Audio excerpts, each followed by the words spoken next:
आज हम एक नया टॉपिक स्टार्ट करते हैं। देखो इसमें ये जो वीडियो होने वाली है, इसमें जितने भी टॉपिक मैं बताऊंगा सब बहुत इंपॉर्टेंट है, तो ध्यान से सुनना, ठीक है। Centre intensifies crackdown with aim to make India drug free by 2047, ये न्यूज़ आई थी हमारी, ठीक है। तो सेंटर ने मतलब इंडिया को ड्रग फ्री बनाने के लिए अलग अलग मतलब प्रोग्राम स्टार्ट किए और बहुत ज़ोरों से सरकार काम कर रही है, ठीक है। जिसमें जो है 6.7 लाख किलोग्राम्स, देखो इस न्यूज़ को जब तुम पढ़ोगे ये तुम मेंस में कहीं लिख सकते हो कि 6.7 लाख किलोग्राम्स जो है सीज्ड किया है ड्रग्स, उसको जला दिया गया। 35,592 एकर्स ऑफ पॉपी कल्टीवेशन और 82,691 एकर्स ऑफ कैनबिस कल्टीवेशन को डिस्ट्रॉय करा गया across the country in the past 3 years, पिछले 3 सालों में। कैनबिस तो जानते होगे तुम, ठीक है।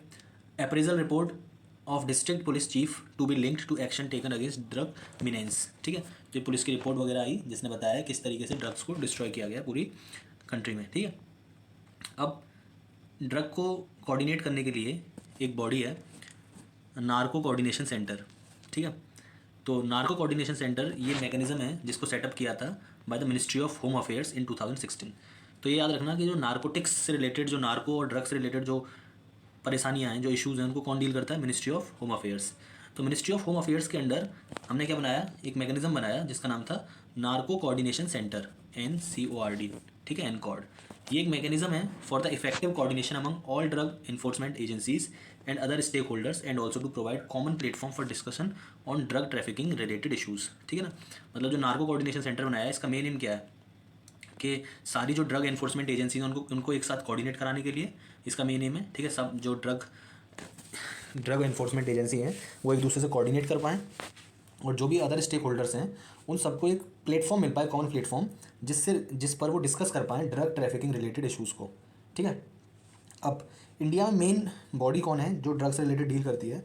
तो वह नारकोटिक्स कंट्रोल ब्यूरो। तो नारकोटिक्स कंट्रोल ब्यूरो मेरी जो नोडल एजेंसी है एनकोड की, ठीक है। और तुम जानते हो नारकोटिक्स कंट्रोल ब्यूरो के बारे में अभी समझेंगे, बस इतना याद रखो कि नारकोटिक्स कंट्रोल ब्यूरो जो है मेरी वो नोडल एजेंसी है एनकोड के लिए, ठीक है। On the national narcotics coordination portal, ये जो मेरा एनकोड है इसका अपना एक पोर्टल है जिस पर सब लोग ही मिलते हैं, मैंने बताया ना। इस पर क्या हो पाता है, इफेक्टिव डिस्कशन हो पाता है हर चीज़ के रिलेटेड, ठीक है, ड्रग ट्रैफिकिंग से रिलेटेड। तो ये जो पोर्टल है मेरा इनकोड, इस पर क्या होता है, तुम्हें अगर जानकारी लेनी है, तुमको सोर्स और डेस्टिनेशन ऑफ द ड्रग के सोर्स, कोई अगर ड्रग पकड़ा गया तो कहाँ से पकड़ा गया, उसे कहाँ ले जाया जा रहा था, ठीक है। The information up to district level, मतलब इस पोर्टल पे तुम्हें डिस्ट्रिक्ट लेवल तक की इन्फॉर्मेशन मिल जाएगी, कहाँ से पकड़ा और कहाँ तक उसे ले जाया जा रहा था। इसके साथ साथ एक और डेटाबेस रिकॉर्डिंग पोर्टल है मेरा निदान, ठीक है, जिसे हम निदान बोलते हैं। निदान पे तुम्हें फोटोग्राफ्स मिलेंगे, फिंगरप्रिंट्स मिलेंगे, कोर्ट ऑर्डर्स मिलेंगे, information and details of all suspects and convicts arrested under the narcotics drugs and psychotropic substance NDPS act के अंडर। मतलब NDPS एक्ट के अंडर जिसको भी अरेस्ट किया है, ठीक है ना, उस इंसान के सब कुछ जो ड्रग्स से रिलेटेड केस में पकड़े गए हैं उनके फोटोग्राफ्स, फिंगरप्रिंट, कोर्ट ऑर्डर्स, ठीक है, सारी इन्फॉर्मेशन तुमको किस में मिलेंगी? निदान पर। किस पर? इस पोर्टल का फुल फॉर्म क्या है? National integrated database on arrested narco offenders, निदान। ये एक मेरा वन स्टॉप सॉल्यूशन है फॉर ऑल नार्कोटिक्स ऑफेंडर्स, ठीक है। रिलेटेड डाटा सारे नार्कोटिक ऑफेंडर्स का अगर तुमको एक जगह डेटा चाहिए तो तुमको इस निदान पोर्टल पे मिल जाएगा। And will help investigate agency as an effective tool connect the dot while proving narcotics cases. तो बहुत मदद करता है ये जो इन्वेस्टिगेटिंग एजेंसीज है उनकी। नेक्स्ट पोर्टल है मेरा SIMS, seizure information management system, seizure information management system portal. अभी सिम्स पोर्टल क्या है? तो सिम्स पोर्टल को समझते हैं। For the digitization of pan India drug seizure data, मतलब इस पोर्टल को जो बनाया गया, देखो इसका नाम अपने आप में तुम समझ जाओगे, seizure information management system portal. जो ड्रग सीज किया गया है उस ड्रग का तुमको डेटा अगर चाहिए, ठीक है, उस ड्रग से रिलेटेड, तो तुमको इस पोर्टल पे मिलेगा। ये क्या है? For the digitization of pan India drug seizure data the Ministry of Home Affairs launched an e portal called SIMS. It was launch for all drug law enforcement agencies, मतलब सारी जितनी भी ड्रग लॉ इन्फोर्समेंट एजेंसी है वो सब मिलकर इससे data ले सकती हैं under the mandate of narcotics drugs and psychotropic substances act, NDPS। तो UPSC पूछ सकता है कि NDPS एक्ट किसके लिए है, कौन सी मिनिस्ट्री डील करती है? तो ministry of Home affairs deal करती है। और मैंने बोला था पीछे कि नार्कोटिक्स कंट्रोल ब्यूरो ये जो है ये नोडल एजेंसी थी हमारी, एनकोड है ना, एनकोड की नोडल एजेंसी जो थी वो कौन सी थी? NCB, narcotics control bureau. और ये नोडल एजेंसी है मेरी सिम्स की भी, ठीक है। तो दोनों पोर्टल की जो नोडल एजेंसी है वो नार्कोटिक्स कंट्रोल ब्यूरो है। इसे NDPS एक्ट के अंडर बनाया गया है, तो मतलब एक स्टैट्यूटरी बॉडी है, ठीक है। किसके अंडर आती है? मिनिस्ट्री ऑफ होम अफेयर्स के अंडर आती है। इसका मेन एम क्या है? Prohibition of consumption and investigation of crimes related to it. Next है मेरा सेंट्रल ब्यूरो ऑफ नार्कोटिक्स। देखो भाई कंफ्यूज मत होना, नारकोटिक्स कंट्रोल ब्यूरो अलग है, सेंट्रल ब्यूरो ऑफ नारकोटिक्स अलग है, ये दो अलग अलग बॉडी हैं। इसका जो हेडक्वार्टर वो कहाँ पर है, ग्वालियर में है, इसका हेडक्वार्टर ग्वालियर में है और डिपार्टमेंट ऑफ रेवेन्यू के अंडर आती है। सेंट्रल ब्यूरो ऑफ नारकोटिक्स, रट लो भाई, गलती मत करके आ जाना। सेंट्रल ब्यूरो ऑफ नारकोटिक्स मेरा डिपार्टमेंट ऑफ रेवेन्यू के अंडर आता है, finance ministry. Department of revenue किसके अंडर आता है, फाइनेंस मिनिस्ट्री के अंडर आता है। इसका मेन एम क्या है, इसका मेन एम है stop illegal production and issue licences for the production of synthetic drugs, है ना। जो इलीगल प्रोडक्शन होता है सिंथेटिक ड्रग्स का, उसको रोकने के लिए इसका मेन एम है, ठीक है ना। तो याद रखना सेंट्रल ब्यूरो ऑफ नारकोटिक्स, तो गलती मत करके आना, नेशनल नारकोटिक्स कंट्रोल ब्यूरो और सेंट्रल ब्यूरो ऑफ नारकोटिक्स में। आगे चलते हैं। अब देखो कुछ इंडिया के टारगेट्स हैं जो कंट्रोल करने के लिए हैं। जैसे भारत में से बहुत सारी कुछ डिसीज़ हैं जिनको कंट्रोल करना है या फिर जिनको एलिमिनेट करना है।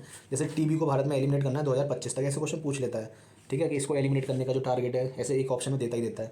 2025 है टीबी को एलिमिनेट करने का ऑप्शन, HIV को 2030 है, सिकल सेल एनीमिया को एलिमिनेट करने का जो है वो 2047 है। इसको भाई याद कर लो, ये इंपॉर्टेंट है।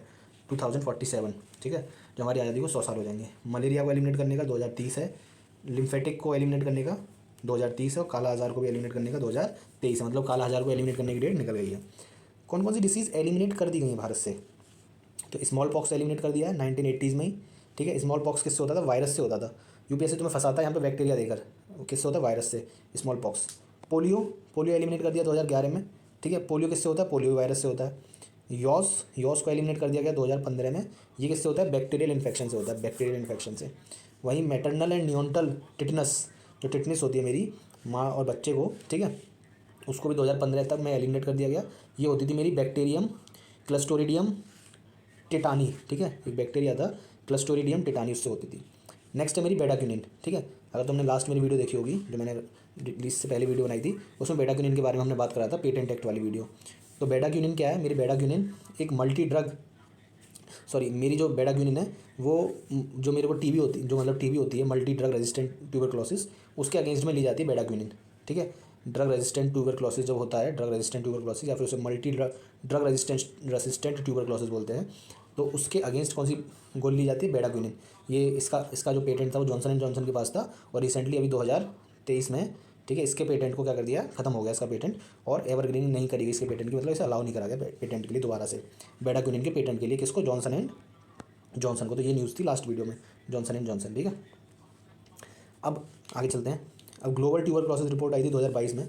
इस रिपोर्ट में क्या बोला गया, इस रिपोर्ट में बोला WHO ने इस रिपोर्ट को रिलीज़ किया और कहा कि जो इम्पैक्ट है कोविड-19 पैंडेमिक का, वो treatment on the burden of, मतलब उससे क्या हुआ है कि ट्यूबरक्लोसिस का ट्रीटमेंट कम हो गया है और ज़्यादा बर्डन बढ़ गया है ट्यूबरक्लोसिस का all over the world.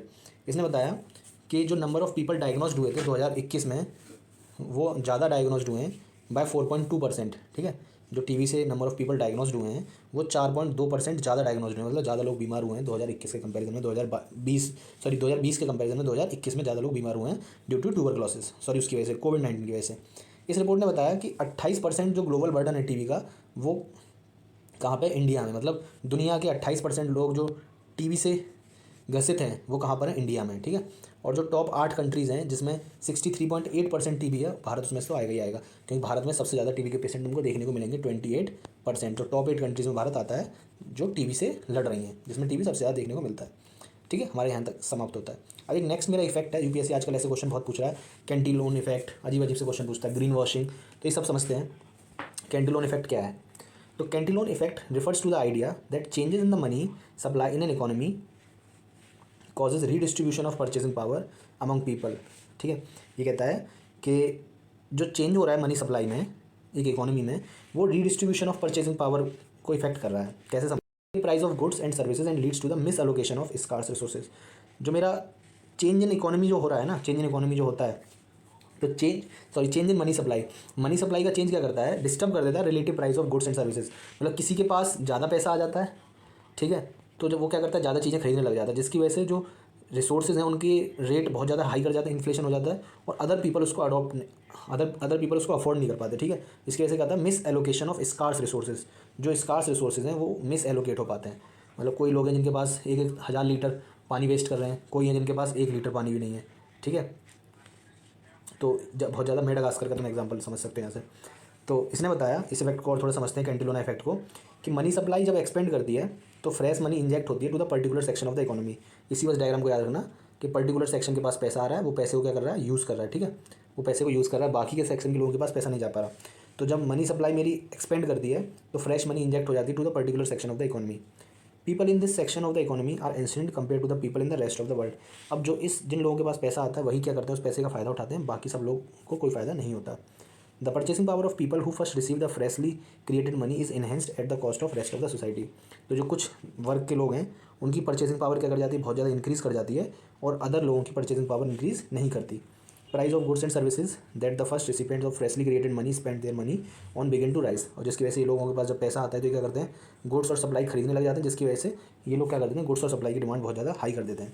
Price of these goods and services rise before the price of the other goods and services. और जिन गुड्स और सर्विसेज को ये खरीद रहे हैं उनके प्राइसेस बहुत ज़्यादा तेज़ी से इंक्रीज़ कर जाते हैं अदर गुड्स एंड सर्विसेज के। तो इन शॉर्ट कैंटालोन इफेक्ट का कहने का मतलब ये है कि जो मेरी मनी सप्लाई जब इंक्रीज़ करती है, मनी सप्लाई इंक्रीज़ करती है, ठीक है, तो वो कुछ लिमिटेड लोगों के पास जाती है, ठीक है, जो न्यू फ्रेशली क्रिएटेड मनी होती है कुछ लिमिटेड लोगों के पास जाती है, जिसकी वजह से वो क्या कर देते हैं, कुछ चीज़ों के, कुछ गुड्स और रिसोर्सेज के रेट वो परचेस करते हैं, गुड्स और रिसोर्सेज, जिसकी वजह से उन गुड्स और रिसोर्सेज का रेट बहुत ज़्यादा हाई कर जाता है। ये कैंटालोन इफेक्ट का कहने का मतलब है, ठीक है। मतलब अगर तुम एक लाइन में समझना चाहो तो अब तुम्हारे यहाँ समझ में आ जाएगा कि how expansion of money in an economy does not happen uniformly, कि एक्सपेंशन ऑफ मनी जो है इकोनॉमी में यूनिफॉर्मली नहीं हो रही है, ठीक है। आगे चलते हैं। नेक्स्ट मेरा कुजनेट कर्व्स। कुजनेट कर्व, देखो कुजनेट कर्व इंपॉर्टेंट है। कुजनेट कर्व को अभी रिसेंटली हमारी, देखो तुम न्यूज़ भी देखोगे तो आईआईटी मद्रास ने क्या किया है, डिसअप्रूव कर दिया कि मतलब ये फालतू की बात है कुजनेट कर्व, ऐसा कुछ नहीं है, ऐसा इन्होंने बोला है आईआईटी मद्रास ने। तो कुजनेट कर्व के बारे में एक बड़े इंस्टीट्यूशन ने कुछ बोला है तो इसका मतलब कुजनेट कर्व इंपॉर्टेंट हो जाता है। तो कुजनेट कर्व है क्या, समझते हैं। ये मेरा एक इन्वायरमेंट से रिलेटेड टर्म है, याद रखना। तो ये पूछ सकता है किससे रिलेटेड है, इन्वायरमेंट, बायोलॉजी किससे रिलेटेड है, तो इन्वायरमेंट से रिलेटेड टर्म है Kuznets curve. The environmental Kuznets curve shows the relationship between the economic progress and the environmental degradation. ये जो कर्व वही बताता है कि जब इकोनॉमी प्रोग्रेस करती है, देखो तुम यहाँ समझोगे, जब पर कैपिटा इनकम बढ़ती है तो कैसे इन्वायरमेंट जो है इफेक्ट बढ़ता चला जाता है, ये रिपोर्ट ये बताती है। और एक पॉइंट ऐसा आता है जब लोगों के पास अच्छी खासी इकोनॉमी डेवलप हो जाती है, अब लोग इन्वायरमेंट पर ध्यान देना स्टार्ट करते हैं और इन्वायरमेंट जो है इंप्रूव करने लग जाता है। ये बताता है कुजनेट कर्व। मतलब जब लोगों के पास पैसा बढ़ता है तो स्टार्टिंग में तो इन्वायरमेंट को एक्सप्लॉइट करते हैं भर भर के, ठीक है। जब लोगों के पास पैसा नहीं होता तब इन्वायरमेंट बहुत अच्छा होता है, पर जैसे जैसे पैसा बढ़ता चला जाता है, जैसे जैसे लोगों की इकोनॉमिक कंडीशन बढ़ती चली जाती है, वैसे वैसे इन्वायरमेंट मेरा वर्स्ट होता चला जाता है। और एक पॉइंट ऐसा आता है जहाँ मेरा इन्वायरमेंट सबसे ज़्यादा वर्स्ट होता है, उसके बाद लोगों की इकोनॉमी बढ़ गई है तो अब लोग क्या करेंगे, इन्वायरमेंट पर ध्यान देना स्टार्ट करते हैं। ये बोलता है मेरा कुजनेट कर्व, जिसको बिल्कुल खारिज कर दिया हमारे आईआईटी मद्रास ने। तो अब समझते हैं थोड़ा सा इसको। और तो the environment Kuznets curve shows the relationship between economic progress, ठीक है, एंड इन्वायरमेंटल डिग्रेडेशन। जैसे कैसे इकोनॉमी प्रोग्रेस करती है और उसके साथ साथ कैसे इन्वायरमेंट डिग्रेड करता है, ठीक है, through the time as the economy progress. Simply it suggest that economic growth is good for the environment. मतलब ये कहना चाहता है कि इकोनॉमिक ग्रोथ जो है खराब नहीं है इन्वायरमेंट के लिए। बहुत लोग बोलते हैं कि इकोनॉमी ग्रो होगी तो लोग एक्सप्लॉइट करेंगे इन्वायरमेंट को। ये कहता है कि एक हद तक लोग क्या करेंगे, एक्सप्लॉइट करेंगे इन्वायरमेंट को, उसके बाद लोग एक्सप्लॉइट करना बंद कर देंगे। ये जो दिया था कुजनेट कर्व, ये किसने दिया था, ये हमारे दिया था नोबेल लेक्चरेट साइमन कुजनेट ने दिया था 1915 में, 1950s में इसको दिया था। थोड़ा सा और समझते हैं इस कर्व के बारे में। ये कहता है when the economy is primarily pre industrial and agrarian. जब हमारी इकोनॉमी, देखो मैंने बताया ना, जब हमारी पर कैपिटा इनकम बहुत कम होगी, मतलब लोग क्या होंगे, एग्रीरियन स्टेज में होगी जब ये, तो environment is usually clean and untouched by pollutants from the industrial economic activities. As the economy shifts towards the development and industrialisation the environment is at a higher risk. जैसे जैसे हम जो है इंडस्ट्रियलाइजेशन की तरफ चलेंगे, हमारा इन्वायरमेंट क्या होता चला जाएगा, डिप्लीट होता चला जाएगा और हमारे नेचुरल रिसोर्सेज धीरे धीरे बर्बाद होते चले जाएंगे। फिर इसके बाद ये बोलता है the curve then returns to cleaner environment when the economic growth continues and people choose to spend their incomes on improving the environment by cleaning water and improving the air quality. समझ में आया curve. Next है मेरा ऐसे एक और important curve है Keeling curve. ये कीलिंग कर्व तुम जब कोई टेस्ट सीरीज लगाते हो तो वहाँ तुम्हें देखो, हर ज़्यादातर टेस्ट सीरीज में तुम्हें इकोनॉमिक्स की टेस्ट सीरीज जब तुम दोगे ना तो तुम्हें कीलिंग कर्व तो देखने को मिलेगा, मतलब इन्वायरमेंट की टेस्ट सीरीज, सॉरी इन्वायरमेंट की टेस्ट सीरीज में कीलिंग कर्व देखने को मिलेगा। कीलिंग कर्व है क्या, ये मेरा कीलिंग कर्व एक ग्राफ है जो बेसिकली हमें बताता है किस तरीके से कार्बन डाइऑक्साइड जो है इंक्रीज़ करती जा रही है इन्वायरमेंट में। कार्बन डाइऑक्साइड मेरी इन्वायरमेंट में कैसे इंक्रीज़ करती जा रही है, ये कीलिंग कर्व बताता है। It is a graph that represents the concentration of carbon dioxide in earth's atmosphere. ये ग्राफ हमें बता रहा है कैसे कार्बन डाइऑक्साइड का कंसंट्रेशन अर्थ के एटमॉस्फेयर में बढ़ता जा रहा है, ठीक है। The Keeling curve is a graph that shows the ongoing change in the concentration of carbon dioxide in earth atmosphere. इसे कौन देता है, नेशनल जियोग्राफिक सोसाइटी। किसके अकॉर्डिंग, एज पर the national Geographic society. The Keeling curve, इसका नाम किसके नाम पर दिया गया, डॉक्टर चार्ल्स डेविड कीलिंग, जो कि हमारे global benchmark for carbon levels in the atmosphere को बताता है। It is a graph that represent the concentration of CO2। समझ में आ गया हमारे कि CO2 के कंसंट्रेशन के बारे में ही बात करता है। और ये कहाँ पर है इसकी लेबोरेटरी, ये है मोआना लोआ ऑब्जर्वेटरी। कहाँ पर है इसकी, हवाई में इसकी ऑब्जर्वेटरी है, ठीक है, हवाई में इसकी ऑब्जर्वेटरी है। It is the longest uninterrupted instrumental record, मतलब इसने जो रिकॉर्ड किया डेटा आज तक का सबसे लॉन्गेस्ट अनइंटरप्टेड इंस्ट्रूमेंटल रिकॉर्ड है हमारे एटमॉस्फेरिक CO2 का वर्ल्ड में। It is commonly regarded as one of the best and most recognisable product of long term scientific study. मतलब ऐसा माना जाता है कि सबसे ज़्यादा आज तक जो बेस्ट और लॉन्ग टर्म जो स्टडी करी है, किसी भी एक साइंटिफिक स्टडी हुई है CO2 से रिलेटेड, वो यही हुई है, ठीक है। तो ये बता रहा है 1958 से इसको रिकॉर्ड करना स्टार्ट किया, ये भी याद रखना, सिंस 1958। और ये बता रही है कि कैसे CO2 का कंसंट्रेशन बढ़ता जा रहा है, कैसे CO2 का कंसंट्रेशन बढ़ता जा रहा है। तुम्हारे समझ में आ गया होगा। नेक्स्ट हमारा टॉपिक है डिसीज़ एक्स। अब डिसीज़ एक्स क्या है, ज़रा उसको समझते हैं। तो देखो हमारे WHO ने अपनी ब्लूप्रिंट निकाली है, blueprint list of priority diseases. Priority diseases की एक ब्लूप्रिंट लिस्ट दी है हमारी WHO ने। इसमें एक डिसीज़ की बात करी है इन्होंने, डिसीज़ एक्स। अब डिसीज़ एक्स क्या है, ऐसे क्वेश्चन पूछता है UPSC, disease X recently in news. तो क्या है disease X? Disease X refers to unknown pathogen. कोई भी एक पैथोजन हो सकता है, जैसे देखो एक्स-रे नाम रखा गया था ना एक रेस का, जिसके बारे में हमें कोई पता ही नहीं था तो उनका नाम हमने एक्स-रे रख दिया था। वैसे ही अननोन पैथोजन जिनके बारे में हमें कोई जानकारी नहीं है तो उनका नाम हमने क्या रख दिया, disease x. That can cause the next pandemic. ऐसे पैथोजन्स जो अगला पेंडेमिक ला सकते हैं, जैसे भी हमारा कोविड-19 पेंडेमिक हुआ तो ऐसा ही अगला पेंडेमिक ला सकते हैं हमारे पैथोजन्स, उनको क्या बोला, disease x. It is a part of WHO's priority disease list prepared for research and development in public health emergency context. जो WHO ने अपनी प्रायोरिटी डिसीज़ लिस्ट दी है उसमें इसने किसके बारे में बताया, डिसीज़ एक्स के बारे में बताया। अब WHO ने अपनी प्रायोरिटी डिसीज़ में केवल डिसीज़ एक्स के बारे में नहीं बताया, WHO ने कुछ और डिसीज़ के बारे में बताया। जैसे WHO ने बताया क्रीमेन कॉन्गो हीमोग्राफिक फीवर, ठीक है, इसके बाद Ebola virus disease and Marburg virus disease, Lassa fever, Middle East respiratory syndrome, corona virus, ठीक है। समझते जाना भाई, अभी याद कर लो तो बहुत अच्छी बात है। ऐसे पूछ लेगा कि WHO ने जो अपनी प्रायोरिटी डिसीज़ लिस्ट दी है उनमें से कौन कौन सी हैं, तो ऑप्शन दे देगा Ebola virus, Lassa fever, Middle East respiratory syndrome, severe acute respiratory syndrome, Nipah, ठीक है, henipa virus disease, Rift Valley fever, Zika virus disease X, ठीक है। इनमें से 3-4 उठा के दे देगा या फिर एक आध कोई बाहर की दे देगा और दे देगा ओनली 1 करेक्ट, ओनली 2 करेक्ट, फंस जाओगे। इसलिए फंसना नहीं है, याद रखनी है सिंपल, इबोला वायरस, ठीक है, Ebola virus disease and Marburg virus disease, Lassa fever, Middle East respiratory syndrome corona virus, severe acute respiratory syndrome, Nipah and henipa viral disease, Rift Valley fever, Zika virus disease X, ठीक है। चलो हमारा disease x हो गया topic ये वाला। Next है मेरा फ्लैश ड्रॉट्स। ये छोटा सा टॉपिक है, थोड़ा समझ लेते हैं। फ्लैश, जैसे देखो फ्लैश फ्लड तो तुमने सुना होगा, फ्लैश फ्लड। तो फ्लैश फ्लड क्या होता है सब, अगर पता है तो बताओ कमेंट में, नहीं पता तो सुन लो। तो फ्लैश फ्लड्स क्या होती हैं, जब हमारी जो है बहुत थोड़े से समय के लिए, थोड़ा सा नहीं 1-2 मिनट, मतलब 1-2 घंटे के लिए बहुत भयंकर बारिश पड़े जिसकी वजह से बाढ़ आ जाए, ठीक है, जिसकी वजह से बहुत ज़्यादा बाढ़ आ जाए, उसको हम क्या बोलते हैं, फ्लैश फ्लड।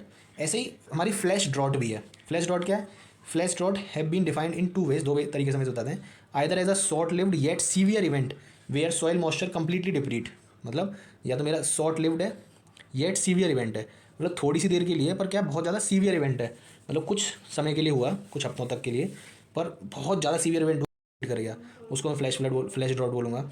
या फिर बहुत सारी मल्टी वीक्स के लिए रैपिड इंटेंसिफिकेशन टुवर्ड्स ड्रॉट, तो इसको हम क्या बोलते हैं, फ्लैश ड्रॉट्स बोलते हैं, ठीक है ना। चलो नेक्स्ट टॉपिक हमारा काउंटर ट्रेड क्या होता है। देखो सिंपल सी बात है, काउंटर ट्रेड में कुछ समझना नहीं है। ये जैसे मेरा बार्टर सिस्टम की तरह है, बार्टर सिस्टम तो तुम्हें पता होगा ना, आलू दो टमाटर लो, तो वैसे ही है। Counter trade is a reciprocal form of international trade in which goods और services are exchange for other goods और सर्विसेज, मतलब जिसमें गुड्स और सर्विसेज अदर गुड्स और सर्विसेज से क्या होते हैं, एक्सचेंज करे जाते हैं, उसे हम क्या बोलते हैं, काउंटर ट्रेड बोलते हैं भाई, ठीक है ना। नेक्स्ट है मेरा, ये इंपॉर्टेंट नहीं है, आगे चलते हैं। हाँ ये बात इंपॉर्टेंट है मेरा, coral bleach a silent catastrophic invasion. देखो ये बहुत इंपॉर्टेंट भाई न्यूज़ है, बहुत इंपॉर्टेंट।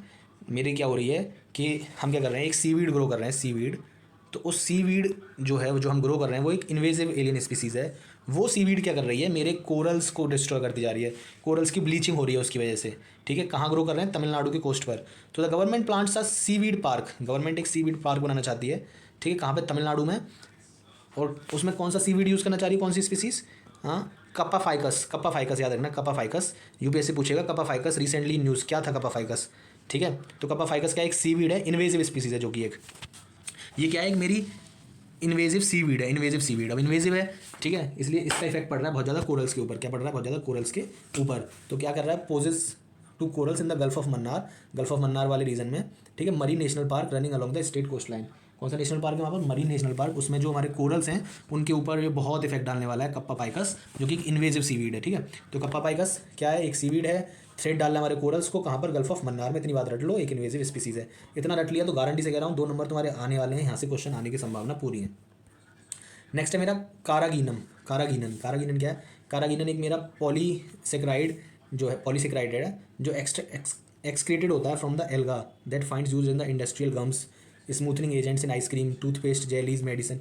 मतलब ये एक मेरा क्या है, एक केमिकल है, ठीक है, जिसका नाम क्या है, कैरागिनन। एक क्या मेरा केमिकल है जो कहाँ से एक्सट्रैक्ट होता है, एल्गा से, ठीक है, एल्गा से, एल्गा एल्गी से मतलब एक्सट्रैक्ट होता है, और जिसका यूज़ कहाँ पर है, इसका इंडस्ट्रियल यूज़ है, ठीक है, इंडस्ट्रियल गम्स बनाने के लिए, आइसक्रीम को स्मूथ करने के लिए, टूथपेस्ट को स्मूथ करने के लिए, जेली जो आती है बच्चों खाने वाली, मेडिसिन, पेंट में इसका यूज़ होता है।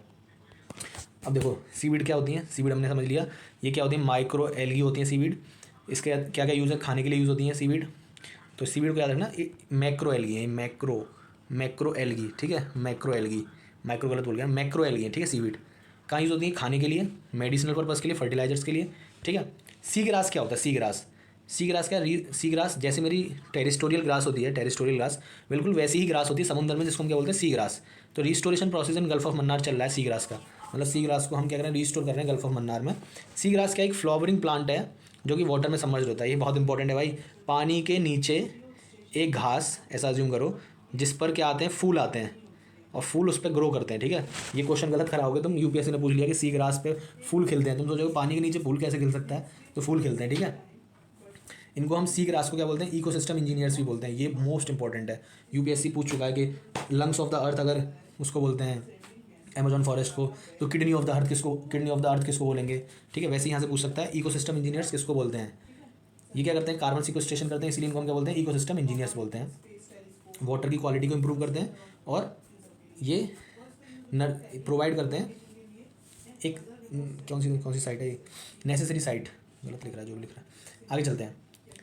सी ग्रास प्रोड्यूस करते हैं flowers, fruit and seeds, algae produce sports, ये याद रखना। सी ग्रास का प्रोड्यूस करता है flower, fruit and seeds.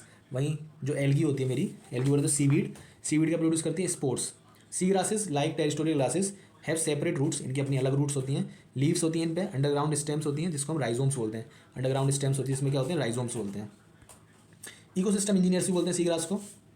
Ecosystem engineers और किसको बोलते हैं, इकोसिस्टम इंजीनियर्स उन ऑर्गेनिजम्स को बोलते हैं जो सिग्निफिकेंटली मॉडिफाई करते हैं इन्वायरमेंट को, क्रिएटिंग और modifying the habitat that benefit other species. मतलब इन्वायरमेंट को इस तरीके से वो क्या करें, मॉडिफाई करें, ठीक है, जो कि एक क्या करता है, मॉडिफाई करता है environment that benefit the other species, जो क्या कर रहा है, बहुत बेनिफिट करता है अदर स्पीसीज को, ठीक है, बहुत ज़्यादा बेनिफिट करता है अदर